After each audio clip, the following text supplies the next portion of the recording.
Podium Podcast. Lo mejor está por escuchar.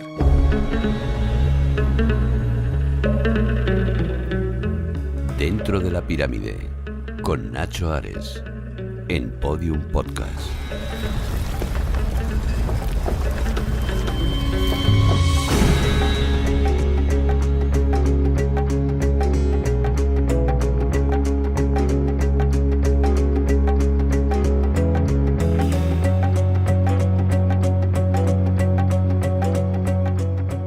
Bienvenidos, un episodio más aquí en Podium Podcast, adentro de la pirámide. Hemos abierto nuestra particular puerta, quitando de en medio ese sillar, ese enorme sillar y pesado sillar de piedra, para adentrarnos en el monumento de miles de años de antigüedad en el que vamos a descubrir muchos de los secretos del antiguo Egipto.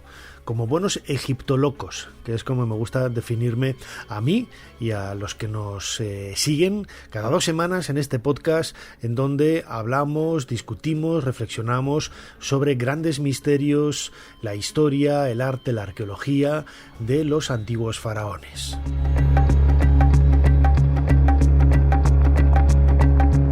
Recordad que podéis escuchar este podcast a través de un montón de agregadores de audio, de plataformas. Estamos en casi todas las plataformas, pero sobre todo lo podéis hacer a través de la aplicación de Podium Podcast, en donde podéis dejar vuestros mensajes y de los que nos nutrimos también para poder hacer programas cada 2 semanas.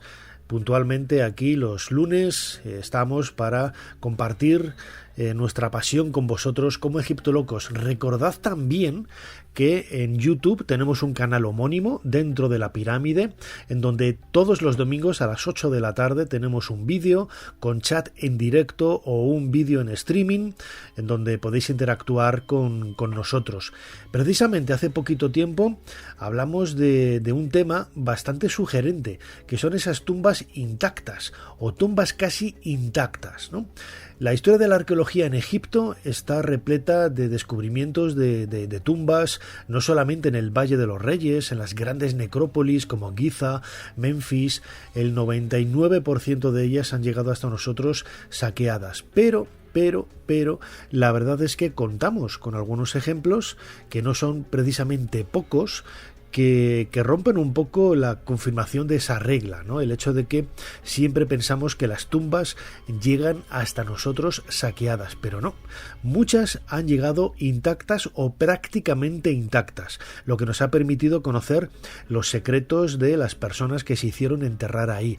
Recordad que muchas de estas tumbas, por ejemplo, siempre las identificamos con una sola persona y que pensamos que la tumba de Senedjem, por ejemplo, la número 1 de la necrópolis tebana, situada en la aldea de Deir el Medina, es la tumba de Senedjem, una artista que seguramente trabajó durante el reinado de Seti I y Ramsés II, a quien se le achaca, ¿no?, el trabajo increíble en la tumba de la reina Nefertari, que podemos ver precisamente en el Valle de las Reinas.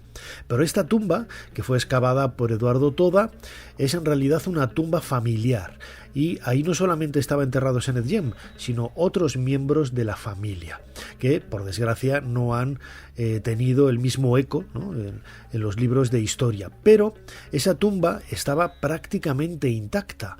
No había entrado nadie desde hacía, casi 3000 años, cuando se cerró por última vez con el entierro del último miembro de la familia. A estas tumbas intactas vamos a dedicar los próximos minutos aquí en este nuevo programa Dentro de la Pirámide en Podium Podcast.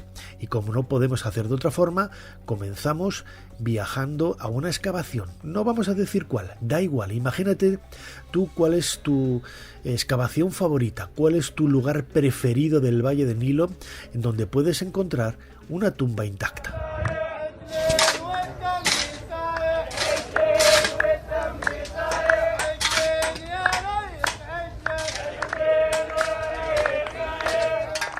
Dentro de la pirámide. Un viaje a los secretos del Egipto faraónico. En Podium Podcast. Con Nacho Ares. El sonido de los obreros, el sonido de las palas, es la banda sonora de una excavación arqueológica. El descubrimiento de un agujero en el suelo, siguiendo siempre unas pistas que van llevando de un sitio a otro, nos puede hacer pensar, ¿no?, que estamos cerca de un gran hallazgo. como así ha sido, como decía antes, en muchísimas ocasiones. No es una, ni dos, ni tres, ni cuatro. Hay cientos de tumbas que han llegado hasta nosotros intactas. Desde luego que no son grandes sepulturas en donde podamos encontrar tesoros como los descubiertos en la tumba de Tutankamón. Muchas de esas tumbas reales fueron saqueadas. Recordad, por ejemplo, la temporada pasada cuando hablábamos en otro podcast de ladrones de tumbas. Ahí hablábamos de papiros como el papiro Amherst, el papiro Leopold o el papiro Abbott, en donde se nos cuenta en época ramésida, pues hacia el 1100 a.C., sobre todo en el reinado de Ramsés IX, hay algunos testimonios que reflejan un poco cómo era el estado de la cuestión. Las personas que habían sido detenidas, que habían sido apaleadas para que contaran qué es lo que habían hecho, quién les había ayudado, cómo habían llegado a estos sitios, ¿no? Vamos a escuchar precisamente de ese podcast un fragmento de ese papiro Abbott en donde se recrea el testimonio de uno de esos ladrones en un juicio que ha llegado hasta nosotros y que lo podemos leer como si fuera el reporte de ese juicio, tal y como si hubiera ocurrido hace pocas horas. Fuimos a robar las tumbas de acuerdo con nuestro hábito regular y nosotros encontramos la pirámide del rey Sekhmet Tawi, el hijo de Re-Sebekensath. Esta pirámide no era como la de las tumbas de los nobles que normalmente íbamos a robar. Encontramos sus cámaras subterráneas y llevábamos candelas con luz y nosotros fuimos hacia abajo. Rompimos la mampostería y encontramos el pasillo descendente y encontramos al dios yaciendo al fondo de su cámara sepulcral. Y nosotros encontramos la cámara sepulcral de la reina Nubhas, su reina, situada detrás de él. Abrimos sus sarcófagos y sus ataúdes en los cuales ellos estaban y encontramos a la momia noble de este rey equipada con un halcón. Había un gran número de amuletos, joyas de oro sobre su cuello y tenía una máscara de oro sobre él. Recogimos todo y prendimos fuego a los sarcófagos. Y dividimos en 8 partes el oro que encontramos sobre las momias de estos dioses. Amuletos, joyas y sarcófagos, resultando 20 deben de oro para cada uno de nosotros, 160 deben en total. Los muebles no fueron incluidos. Entonces cruzamos hasta Tebas.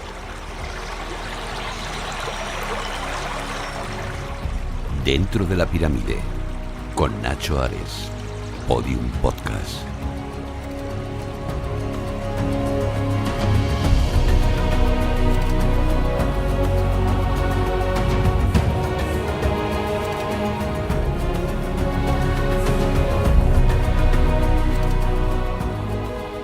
Lo decía ahora, estamos siempre tendentes a pensar, ¿no?, que la única tumba intacta que ha llegado hasta nosotros es la tumba de Tutankamón, pero no es así.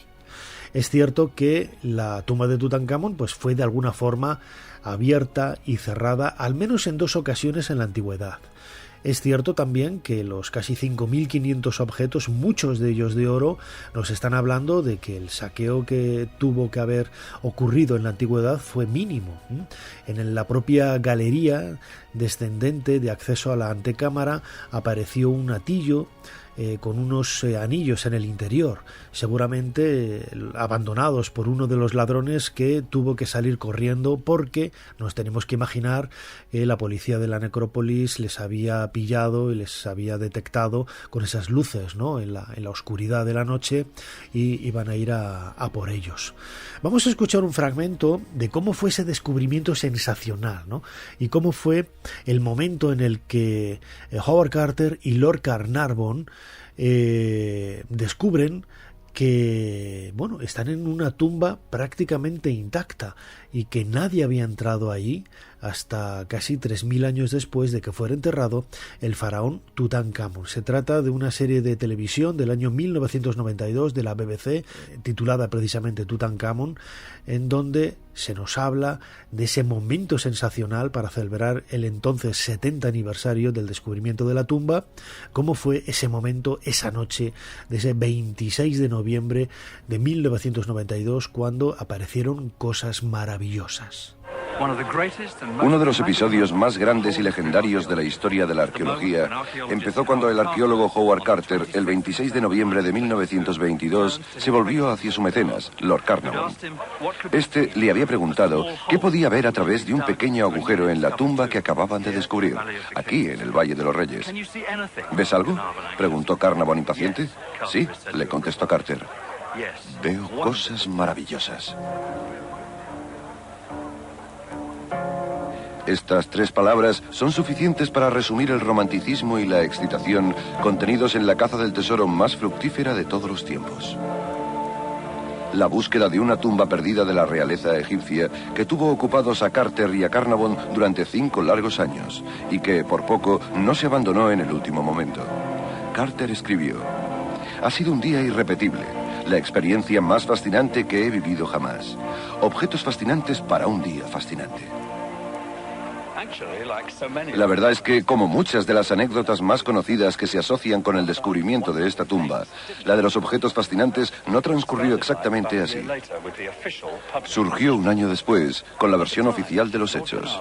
Lord Carnarvon decía recordar a Carter exclamando: «Aquí dentro hay objetos maravillosos», mientras que el mismo Carter ese día escribía en su diario: «Sí, es fascinante». En cualquier caso, dijera lo que dijera, Carter se puso de inmediato a ensanchar el pequeño agujero de la entrada sellada. Después, acompañado por Lord Carnarvon, Lady Evelyn Herbert, hija de Carnarvon, y Arthur Callender, ingeniero y viejo amigo de Carter, descendió a la antecámara de la tumba. Uno a uno se escurrieron por el agujero de la entrada, y la visión con que se encontraron en el interior les dejó sin aliento. Criaturas inquietantes. Resultaba difícil dejar de observarlas. Sus cuerpos brillantes y dorados que nuestra linterna robaba a la oscuridad. Sus cabezas proyectando en la pared sombras grotescas y distorsionadas. Era algo aterrador. Más hacia la derecha, 2 estatuas con las vestimentas doradas nos llamaron la atención. Eran 2 figuras del rey de tamaño natural y pintadas de negro, una frente a otra y armadas como 2 centinelas.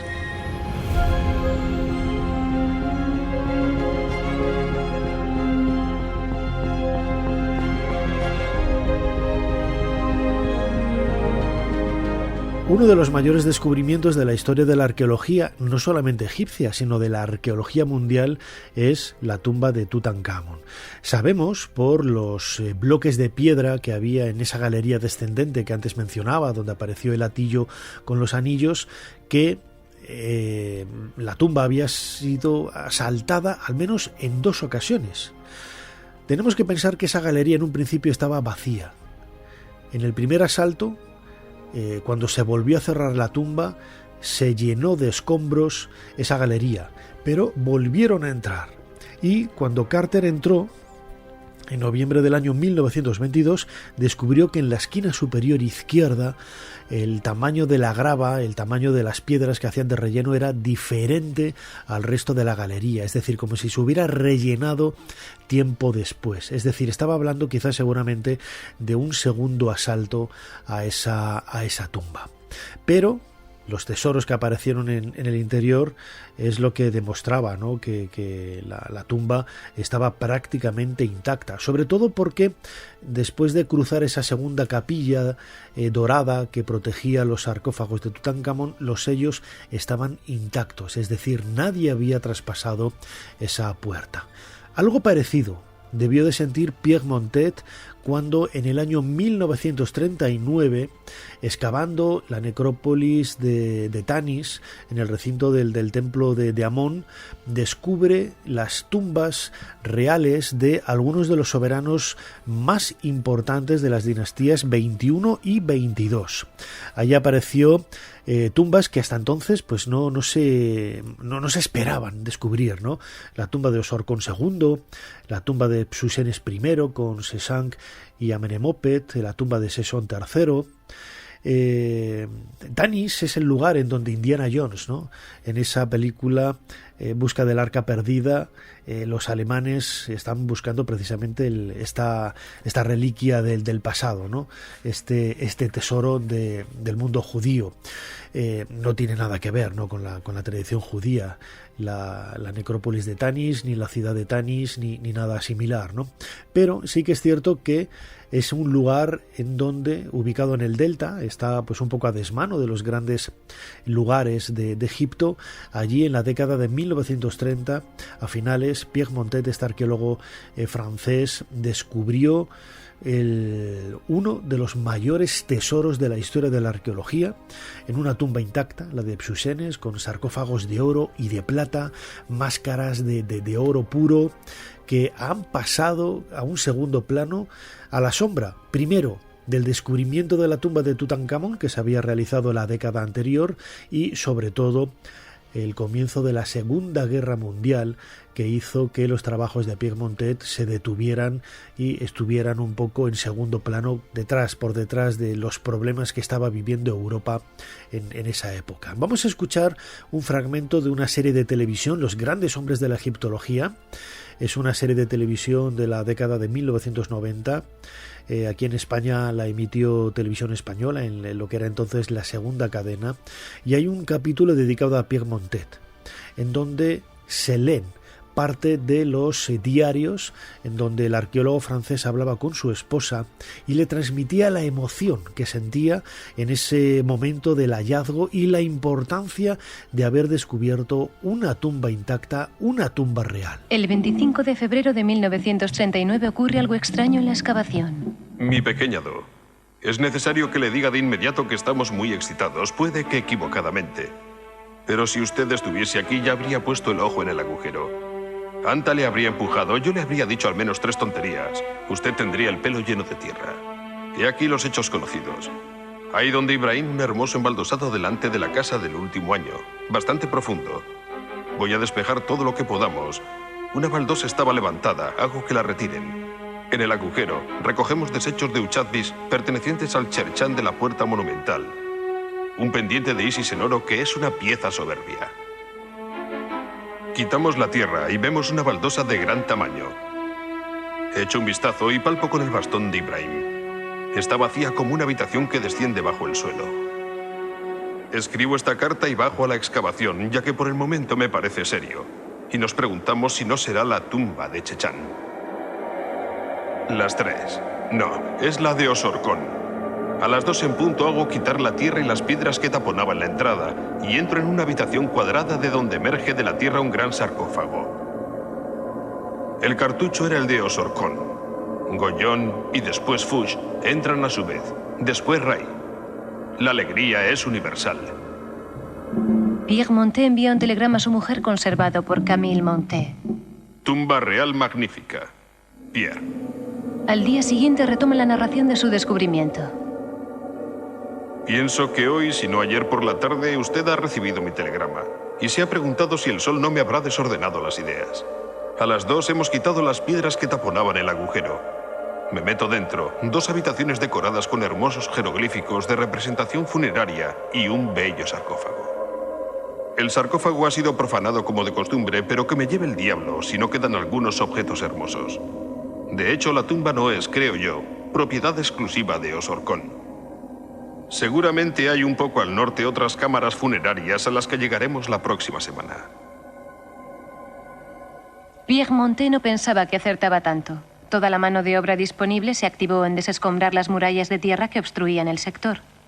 Apareció otro embaldosado que no presentaba señales de roturas.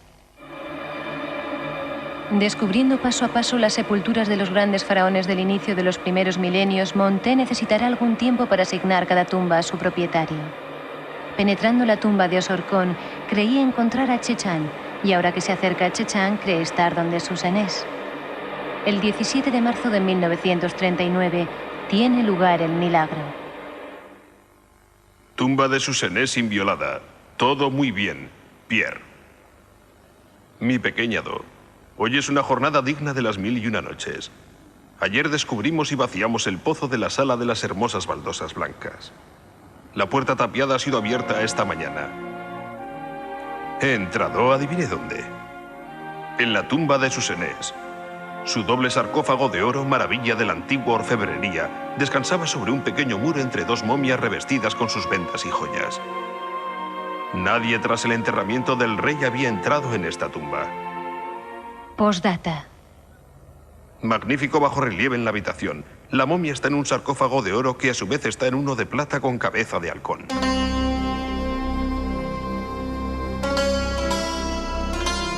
Dentro de la pirámide, en Podium Podcast, con Nacho Ares. El Valle de los Reyes ha sido el lugar en donde se han realizado grandes descubrimientos. Sorprendería decir que, aparte de la tumba de Tutankamón, en el Valle de los Reyes hay otras tumbas intactas, ¿sí? Han pasado quizás desapercibidas, ¿no? Una de las más conocidas es la de Yuya y Tuya, los padres de la reina Tiji, la gran esposa real de Amenofis III. Estamos hacia el 1370, grosso modo, 1360 antes de Cristo. Fue descubierta por Theodore Davis en el año 1905. Theodore Davis era quien tenía el permiso, aunque quien excavaba era James Quibble, un egiptólogo de renombre, que llevó a cabo pues un trabajo que seguramente, si lo hubiera hecho el propio Theodore Davis, que era abogado y no distinguía una máscara de un cetro, pues se lo hubiera cargado absolutamente todo, ¿no? Pero la tumba pareció prácticamente intacta. Seguramente hubiera sido abierta, intentada saquear en algún momento de la antigüedad, pero la cámara funeraria pequeña estaba prácticamente intacta. Han llegado los sarcófagos, gran parte del ajuar funerario, joyas y las propias momias de Yuya y Tuya, que hoy ocupan gran parte de una de las salas de la primera planta del Museo del Cairo, donde antaño estaba el tesoro de Tutankamón, esa ala norte, creo que es, sí, el ala norte o el ala occidental, no, el ala occidental de la planta superior, pues hoy la ocupa el tesoro de Yuya y Tuya. Hay una anécdota curiosa, y es que cuando el equipo de Theodore Davis descubrió esta tumba, Arthur Weigall, en el año 1905, que era el director de los monumentos del Alto Egipto y que luego abandonó la egiptología y se dedicó más a la divulgación y al periodismo, porque le era más rentable, en esa ocasión él durmió dentro de la tumba porque no se fiaba de la guardia egipcia que iba a proteger supuestamente el acceso a esa sepultura. Él pensaba que si esperaban al día siguiente con los guardias simplemente en la puerta sin poner ninguna reja ni nada, los tesoros iban a desaparecer, y él se quedó durmiendo en la tumba, Arthur Weigall, para mantener intacto este tesoro. Escuchamos a José Lul, que ha estado en varias ocasiones con nosotros, es un egiptólogo valenciano que es profesor de la Universidad Autónoma de Barcelona, en ese departamento de egiptología, y le escuchamos hablando de la tumba, la KV46, la de Yuya y Tuya, en una de las lecciones brillantes. Os lo recomiendo, en el canal de YouTube, el curso de Coursera sobre el Antiguo Egipto está completo, es de acceso gratuito, y es una forma brillante de introducirse en el mundo de la historia de los faraones. Esto es lo que nos comenta en un fragmento, lógicamente, José Lul, un buen amigo, sobre la tumba de Yuya y Tuya. KV46 es una tumba de época de Amenhotep III. Los propietarios de la tumba son Tuya y Yuya, es decir, los padres de Tille, la que fuera gran esposa real de Amenhotep III. Esta tumba fue descubierta en 1905, dentro de ese periodo de concesión que fue dado a Theodore Davis, y fue descubierta por James Quibble, que en aquella época estaba trabajando para Davis.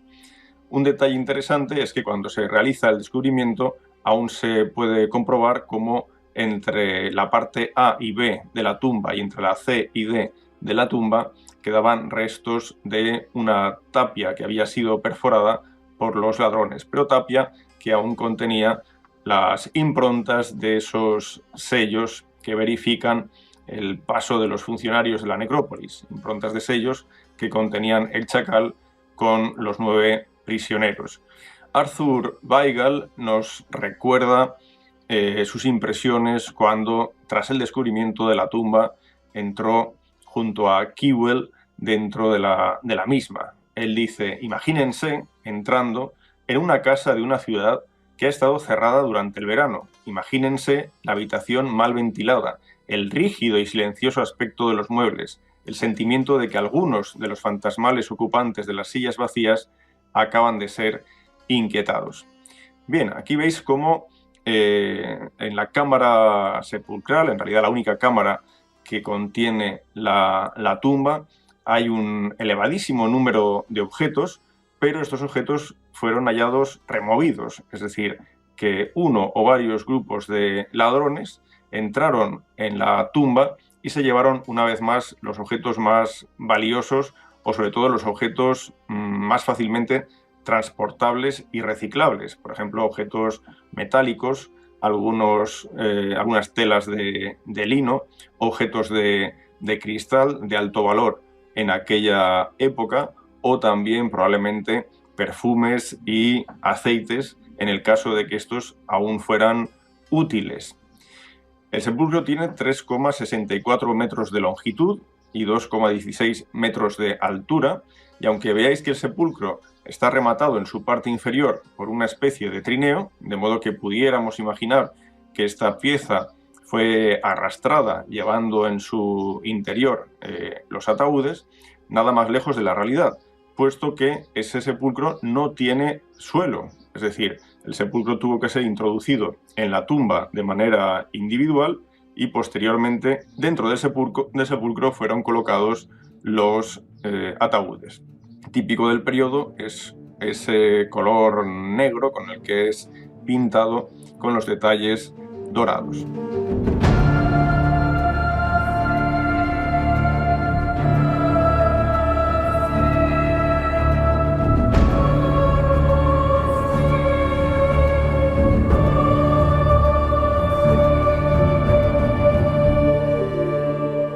Estamos dando solamente unos ejemplos, ¿eh? Luego volveremos al Valle de los Reyes. Ahora nos vamos a ir a Drabo el Naga. Drabo el Naga es la necrópolis que hay a la entrada de la carretera que lleva hasta el complejo funerario de la reina Hatshepsut en Deir el-Bahari. Es una necrópolis que se ha utilizado desde el Imperio Medio hacia el año 2000 a.C.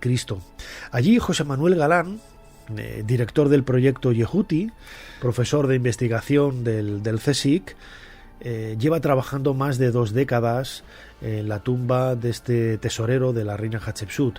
Sin embargo, la mayor parte de sorpresas y de gratificantes descubrimientos que han publicado y que les ha dado fama mundial están relacionados con la reutilización de esos espacios antes y después de la época de Yehuti, hacia el mediados del siglo XV a.C.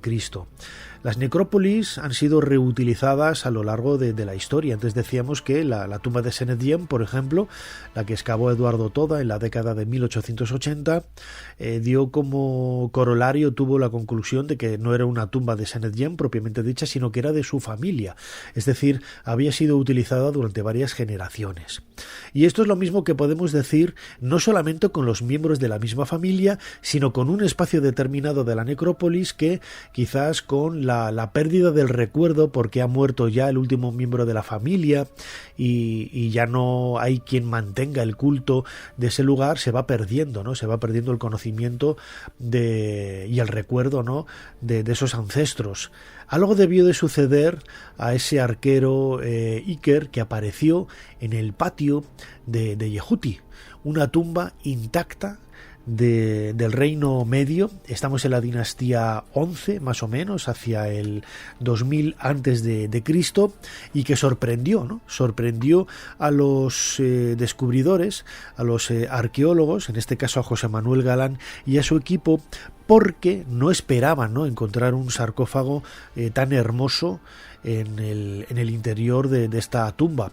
Poco después, en un pozo aledaño, apareció otra tumba intacta, la tumba de Neb, cuyo sarcófago tipo Risi, con unas plumas enormes y preciosas en esta tipología de la dinastía 17, apareció también intacto.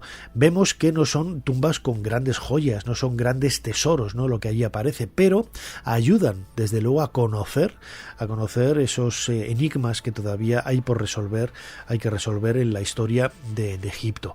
Vamos a escuchar a José Manuel Galán hablándonos precisamente de la importancia de la reutilización de estos patios, de cómo se puede trazar una historia desde las primeras dinastías del Reino Medio hasta prácticamente la época grecorromana, y sobre todo haciendo especial hincapié en ese sensacional descubrimiento que fue el sarcófago del arquero Iker. Lo bonito de excavar en el patio ha sido que en muy poco espacio de terreno podemos hacer la secuencia de la necrópolis desde el año 1000 antes de Cristo, del año 1500 antes de Cristo, hasta el año, yendo hacia atrás en el tiempo, hasta el año 1200, ¿no? Entonces, encima del patio de Yehuti nos hemos encontrado ataúdes de época más tardía, como la Dama Blanca, que es del año 1000, y el patio de Yehuti es del año 1500, y debajo del patio de Yehuti el ataúd de Iker, que es del año 2000 antes de Cristo, ¿no? O sea, a medida que vamos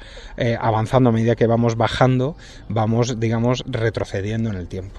Y la sorpresa, como dices tú, fue que debajo del patio de Yehuti encontramos la necrópolis de época anterior, 500 años antes, y encontramos un ataúd maravilloso perteneciente a un guerrero, a un arquero que se llamaba Iker.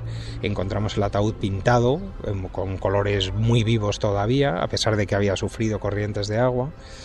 Junto al ataúd había un conjunto de 5 flechas que todavía conservamos las plumitas en la parte de atrás, y dentro del ataúd estaba el individuo envuelto en un cartonaje muy vistoso con 3 arcos y 2 bastones de mando.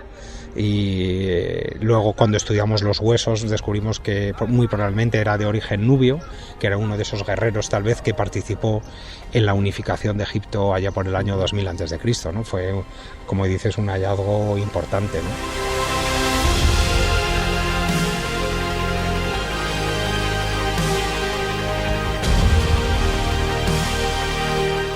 Dentro de la pirámide, con Nacho Ares, en Podium Podcast.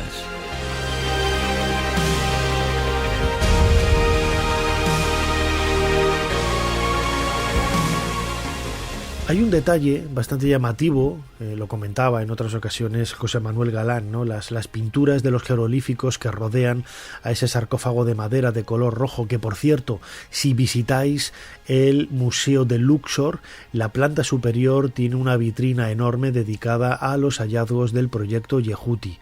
Ahí está el sarcófago de Neb, tipo Risi, que decía antes. Ahí está también el sarcófago de Iker, con esa pintura roja extraordinaria recorriendo todo el perímetro y la tapa del sarcófago, y esa banda superior con fondo blanco de jeroglíficos, un poco naif, ¿no? Así los describía José Manuel Galán, porque son jeroglíficos, pues no voy a decir que burdos, ¿no?, pero bastante infantiles, ¿no? No tienen el trazado tan elegante que vamos a ver en otros ejemplos, ¿no?, de la escritura del jeroglífico en el Imperio Medio. Y hay un detalle mágico, ¿no?, y es que la letra, el fonema F, la F, que es una serpiente, una víbora cornuda, está dibujada separando la cabeza del cuerpo. Esto es un elemento mágico con el que se busca que la serpiente no ataque al difunto. Es decir, los antiguos egipcios creían que este tipo de ideogramas podían ser peligrosos, porque en el momento en que tú escribes, en el momento en que tú dibujas algo, cobra vida, se crea, ¿no?, existe. Y pensaban que quizá separando la cabeza del cuerpo ya no podría tener esa vida en el más allá para poder dañar a Iker, al arquero Iker. Es bastante curioso, ¿no? No es el único ejemplo, ¿no? Ha habido otros enterramientos antiguos en la necrópolis de Luxor, en la necrópolis de Drabo el Naga.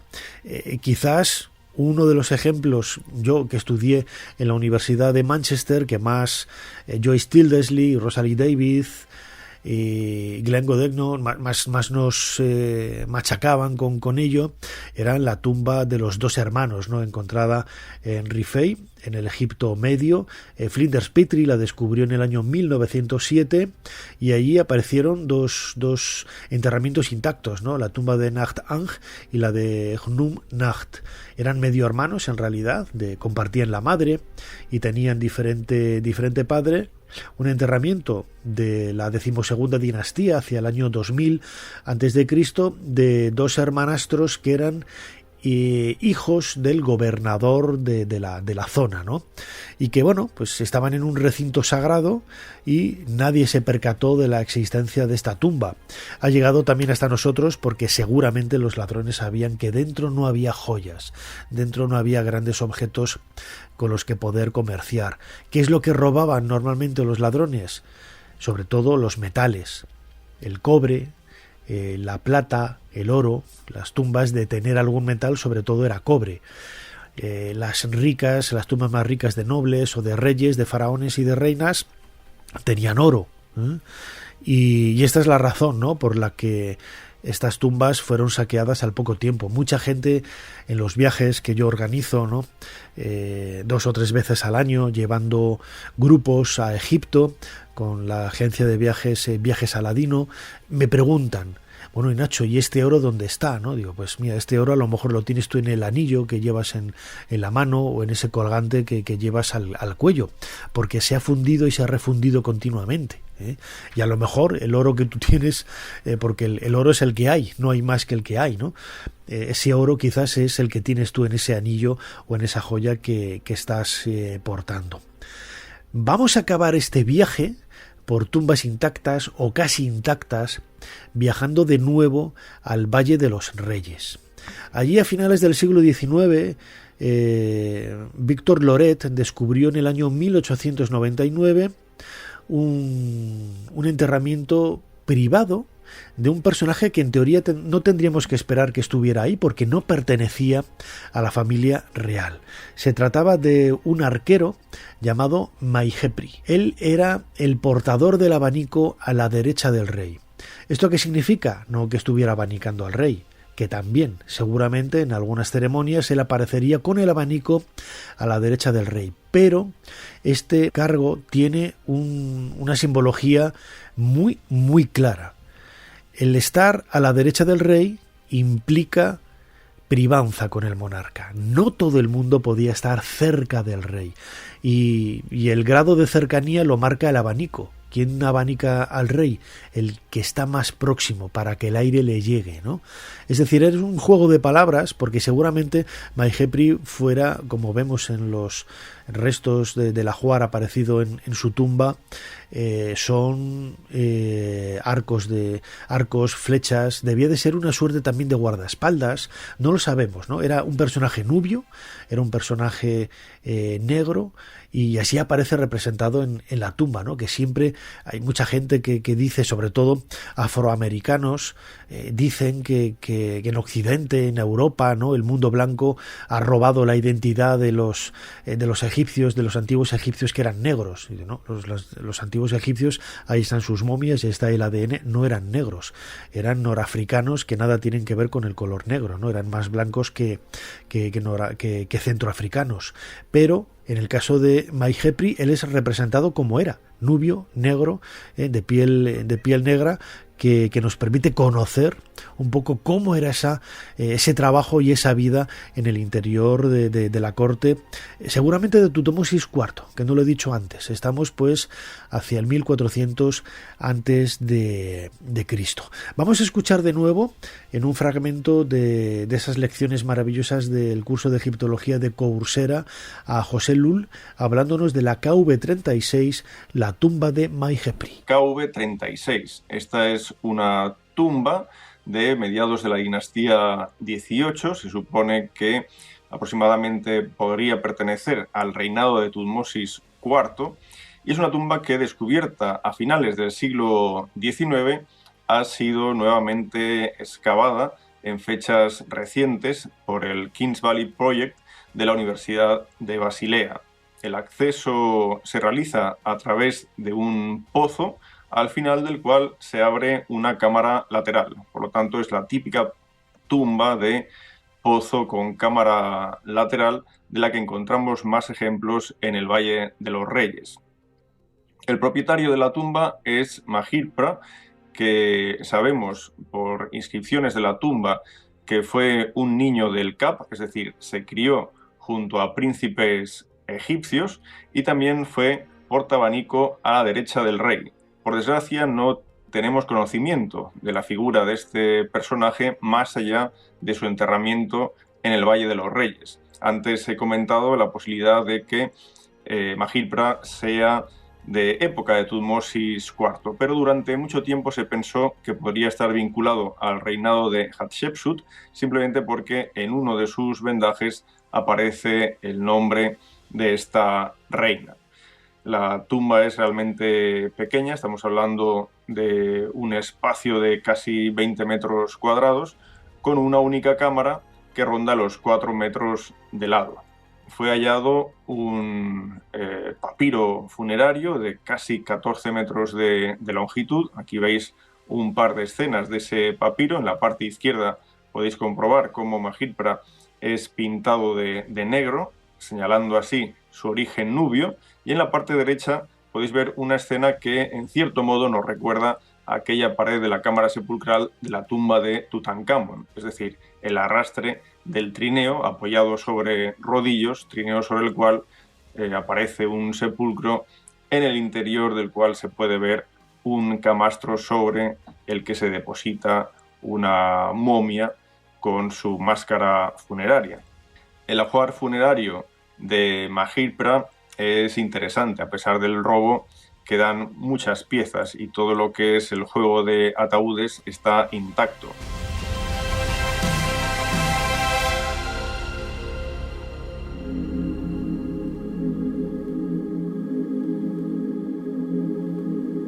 Son muchas las tumbas que han llegado intactas hasta nuestros días, las tumbas que han destapado los arqueólogos y que han ayudado a conocer el mundo de los antiguos faraones y el mundo del antiguo Egipto en todos sus estratos sociales. Lógicamente, las tumbas de las personas más modestas, no voy a decir pobres, sino voy a decir personas modestas que no accedían quizás, no tenían la capacidad económica de comprar metales, esas tumbas en muchas ocasiones han llegado hasta nosotros intactas, ¿no? Los ajuares de cerámica, de objetos de madera, etcétera, son muy comunes porque esas tumbas han llegado intactas porque los ladrones sabían dónde tenían que mirar, ¿no? Sabían perfectamente qué es lo que tenían que hacer. Y esa es la documentación que nos ha llegado a través de esos papiros, como el papiro Abbott, que escuchábamos al principio, un testimonio, ¿no?, de uno de esos ladrones que entraba en la tumba de Sobekshesaf II, uno de los faraones de la 17 dinastía, de ese segundo periodo intermedio, y en esa pirámide en donde, bueno, pues consiguieron hacerse con algunos tesoros de este faraón.